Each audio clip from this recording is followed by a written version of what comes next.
এতিয়া বনভোজৰ বতৰ আপোনজনৰ লগত লগে ভাগে এসাঁজ খোৱাৰ মজাই বেলেগ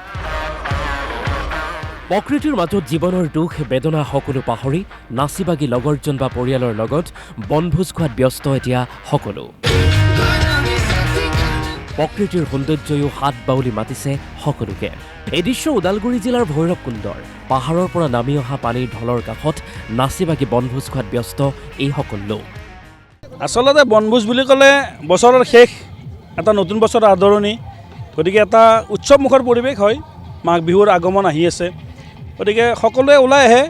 গোটেই বছৰটোৰ এটা ব্যস্ততাৰ মাজত এটা শান্তি পৰিৱেশ বিচাৰি আহে আমি ভৈৰৱকুণ্ডত আহি উপস্থিত হৈছোঁ এটা সুন্দৰ পৰিৱেশ ইয়াৰ আগতো আমি আহিছোঁ পৰিৱেশটো খুব ভাল লাগে সেইকাৰণে আমি আহিছোঁ প্ৰকৃতিৰ অনুপম সৌন্দৰ্যৰ মাজত ভৈৰৱকুণ্ডত ভিৰ কৰিছে ৰাজ্যৰ ভিন্ন প্ৰান্তৰ পৰা অহা বনভোজকাৰী দলে কোনোটো বনভোজ দলে বিহু নাচিছে আনটো দলে আকৌ হিন্দী গানৰ তালে তালে কৰিছে নৃত্য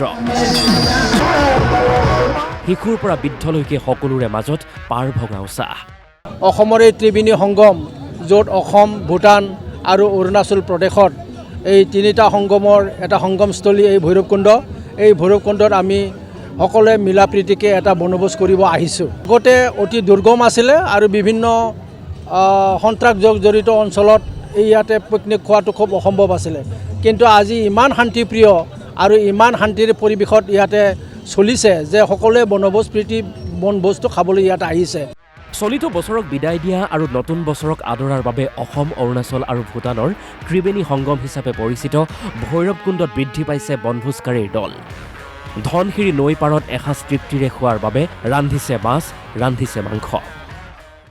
অকল আমিয়ে নহয় আজিৰ দিনটোত ইয়াত আমি বিভিন্ন অঞ্চলৰ পৰা বহুত গাড়ী ঘোঁৰা আমি দেখা পাইছোঁ শান্তি আৰু সম্প্ৰীতিৰে আমি ইয়াত বনভোজ উপভোগ কৰিছোঁ লোকেল মুৰ্গী আছে আৰু মাছ আছে তাৰপিছত আমাৰ ইয়াতে গাহৰি মাংস আছে তাৰপিছত আমাৰ ব্ৰইলাৰ মাংস আনিছে হাঁহৰ মাংস আনিছে এই বিভিন্ন খাদ্য সম্ভাৰেৰে আমি প্ৰস্তুত কৰিছোঁ আমি ইয়াতে উপভোগ কৰিছোঁ দেহা কপোৱা শীতকো নেওচি ধনশিৰিৰ নৈত গা ধুইছে বহুজনে নিজৰাৰ মাজত থকা শিলৰ ওপৰত উঠি চেলফি তোলাটো ব্যস্ত হৈছে একাংশ বনভোজৰ পৰা উভতি অহাৰ সময়ত বাইদেউগৰাকীয়ে বিক্ৰী কৰি থকা কমলা 1 কেজিও লৈ আহিছে প্ৰিয়জনলৈ মুঠৰ ওপৰত হিলে হিলে ঠেকা খাই অহা নিজৰাৰ বুকুত আপোন পাহৰা এতিয়া প্ৰতিজন ওদালগুৰিৰ পৰা মিণ্টু কলিতা DY 365